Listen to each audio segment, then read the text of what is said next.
Hi mga ka-kitchen! Panibagong recipe na naman tayo for today's video! Huwag puro pakbit lang sa ating sitaw. I-level up natin ito at gumawa tayo ng sitaw tempura.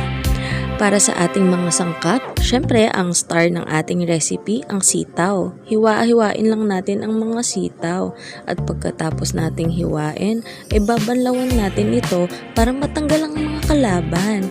Pagkatapos nating banlawan, sasangkapan na natin ng mga ito. Lalagyan na natin ng mga pangpalasa tulad ng asin,